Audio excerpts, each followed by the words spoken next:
गिरगिट की तरह रंग बदलने वाला इंसान कभी भी वफादार नहीं हो सकता। यह बात हमेशा याद रखना। नमस्कार दोस्तों, मैं ज्योतिष आचार्य वासुदेव मिश्रा आपका अपने चैनल सत्य की खोज में हार्दिक अभिनंदन करता हूं।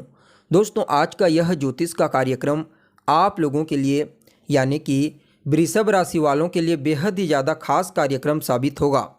कैसे हैं आप सब? उम्मीद करते हैं कुशल मंगल ही होंगे। जी हाँ, मंगल।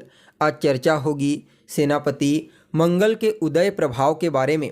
अभी तक सेनापति मंगल अस्त अवस्था में गोचर कर रहे थे, लेकिन 16 जनवरी को वह अपनी वर्तमान धनु राशि में गोचर करते हुए अस्त से उदय हो चुके हैं।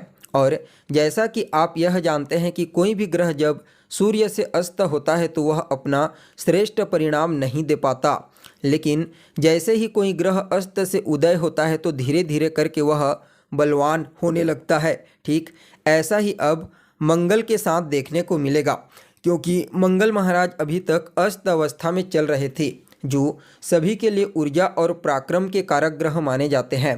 और अगर आप देखोगे तो पूरी दुनिया इसी चीज़ से ही चलती है।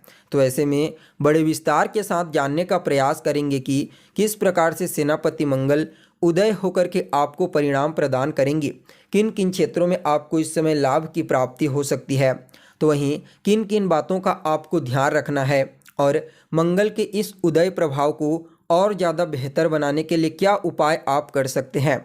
ये तमाम प्रकार की जानकारी आपको आज के इस कार्यक्रम में बताएंगे, इसलिए कार्यक्रम को बिना मिस किए अंत तक देखने का प्रयास कीजिए। और अगर आप अपनी जन्म कुंडली पर हमसे परामर्श लेना चाहते हैं तो डिस्क्रिप्शन बॉक्स में और वीडियो के अंदर आपको व्हाट्सएप नंबर मिल जाएगा, जहां से आप व्हाट्सएप करके अपनी जन्म कुंडली का विस्तार पूर्वक अध्ययन करवा सकते हैं। तो दोस्तों, Mangal the red planet of galaxy. जी हाँ, जब कहीं पर मंगल शब्द सुनाई देता है तो कौन याद आते हैं? मंगलवार, हनुमान जी। जी हाँ, अगर आपने हनुमान जी को समझ लिया तो आपने मंगल को समझ लिया। जैसे हनुमान जी पराक्रम के देवता होते हैं, असंभव को संभव बना देते हैं, वैसे ही मंगल हैं the planet of born and achievement. अगर ज्योतिष शास्त्र में सूर्य को पिता और राजा कहा गया है, चंद्रमा को रानी और माता कहा गया है, तो मंगल को सेनापति और बेटा कहा गया। देवताओं के सेनापति स्वामी कार्तिकेय। जी हाँ, मंगल व्यक्ति में उसके विल पावर, उसकी इच्छा शक्ति और उसके पराक्रम को प्रदर्शित करता है। ऐसे में मंगल का जन्म कुंडली में बलवान होना व्यक्ति को साहसी बनाता है, पराक्रमी बनाता है। व्यक्ति अपने पुरुषार्थ, अपने मेहनत से लगभग सभी प्रकार की इच्छाओं को पूरी कर पाता है। और देखा जाए तो यह दुनिया बिल्कुल पूरी तरह से इच्छा और इच्छा शक्ति पर ही टिकी हुई है। वैसे तो शुक्र में भी इच्छा होती है, लेकिन शुक्रदेव अपनी इच्छा की पूर्ति करने के लिए मंगल की ऊर्जा का ही सहारा लेते हैं। इसलिए मंगल का जो प्रभाव है वह हमारे जीवन पर बहुत ही महत्वपूर्ण होता है, क्योंकि मंगल के प्रभाव से ही हमें जोश और एग्रेशन आता है। और भगवान श्री कृष्ण ने भी गीता में यह बड़ी स्पष्टता के साथ बताया है कि विषयों का चिंतन करने वाले मनुष्य की उन विषयों में आसक्ति पैदा हो जाती है, और आसक्ति से कामना पैदा होती है, कामना से क्रोध पैदा होता है। So Mars is the planet of desire, drive and aggression. Mangal में बिल्कुल विरोधाभास गुण देखने को मिलता है। जिस प्रकार शुक्रदेव प्यार मोहब्बत से लेन देन में यकीन रखता है, ठीक इसके विपरीत अगर मंगल को कोई चीज़ चाहिए तो वह उसे छीन करके ले लेता है। मंगल में दोनों तरह की इच्छाओं को देखने को मिलता है, लेने और देने की, यानी कि यह महास्वार्थी भी बना सकता है और महादानी भी बना सकता है। यह मंगल की कुंडली में स्थिति के ऊपर डिपेंड करती है, और लग्न की स्थिति के ऊपर, क्योंकि सिर्फ मंगल का ही नहीं, लग्न, देवगुरु बृहस्पति और सूर्य, इन चीज़ों को ही देख करके पता लगाया जा सकता है कि जातक के अंदर कितना मजबूत दानशीलता का गुण है। तो दोस्तों देखिए, आप लोगों के लिए यानी कि वृषभ राशि वालों के लिए मंगल महाराज अभी तक आपकी कुंडली के अष्टम भाव में अस्त अवस्था में चल रहे थे, लेकिन 16 तारीख को आपके अष्टम भाव में ही अस्त से उदय हो चुके हैं। देखिए, कोई भी ग्रह अष्टम भाव में वैसे तो एकदम परफेक्ट नहीं माना जाता, लेकिन जब भी कोई ग्रह अष्टम भाव में अपने खुद की राशि, मित्र की राशि या फिर अपनी उच्च राशि में होता है तो वह कई मामलों में श्रेष्ठ परिणाम प्रदायक होता है। और ऐसा ही अभी आपको अपने जीवन में देखने को मिलेगा। क्योंकि यहाँ पर मंगल जब उदय हुए तो इनके बल में तो वृद्धि हुई ही, नो डाउट, लेकिन देवगुरु बृहस्पति की दृष्टि भी इनके ऊपर पड़ रही है। परिणाम स्वरूप इनके बल में विशेष रूप से वृद्धि हो गई। तो सबसे पहले तो यहाँ पर मंगल आपके जीवन में आपकी सेहत को परफेक्ट बनाने का प्रयास करेंगे। यानी कि आप समझ सकते हैं इस समय सेहत से संबंधित कोई भी समस्या आपको नहीं होगी। काफ़ी हद तक इस समय आपके जीवन में आने वाली तमाम प्रकार की समस्याओं, चुनौतियों और परेशानियों को दूर करने का प्रयास करेंगे। अष्टम स्थान आपके जीवन में घटित होने वाली अचानक घटनाओं का होता है और मंगल का मित्र राशि में अष्टम भाव में बलवान होना, मित्र की दृष्टि से दृष्ट होना, तो ऐसे में इस समय आपके जीवन में कुछ ऐसी घटनाएं घटित हो सकती है जो आपके मन में प्रसन्नता लाने का कार्य करेंगी।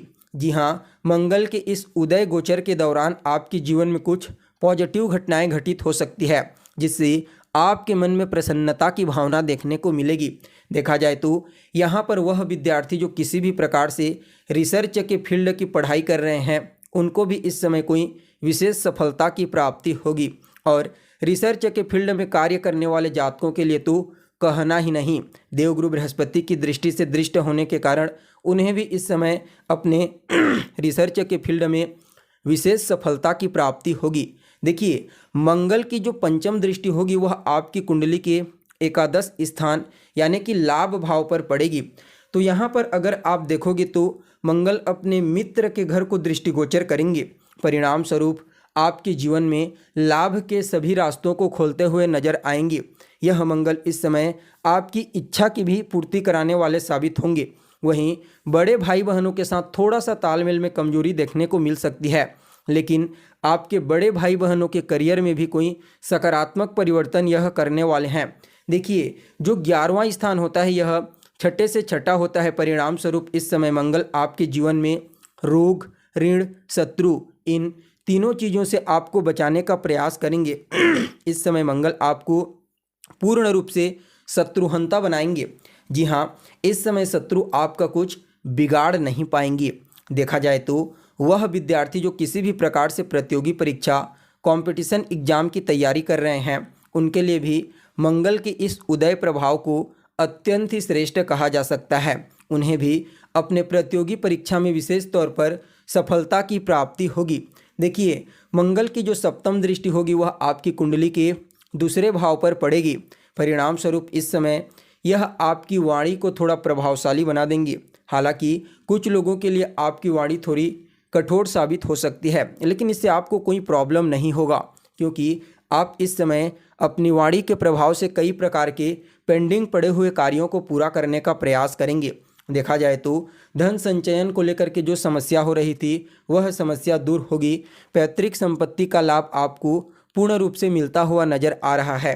वह विद्यार्थी जो प्राथमिक शिक्षा ग्रहण करते हैं उनका मन भी पढ़ाई लिखाई में इस समय लगने वाला है।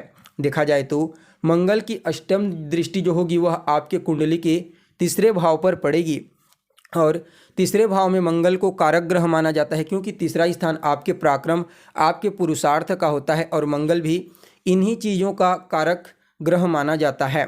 तो ऐसे में तीसरे भाव पर मंगल की दृष्टि का पड़ना और वह भी अपने खुद के मित्र के घर में, हालांकि निज दृष्टि होगी लेकिन मित्र की राशि है इसलिए आपके पराक्रम में वृद्धि करेंगे, आपको मेहनती बनाएंगे। इस समय आप अपने पुरुषार्थ से, अपने मेहनत से अपने भाग्य को जागृत कर लेंगे। परिणाम स्वरूप जो भी कार्य आप करेंगे समझ जाइए वहाँ पर आपको विशेष तौर पर सफलता की प्राप्ति होगी।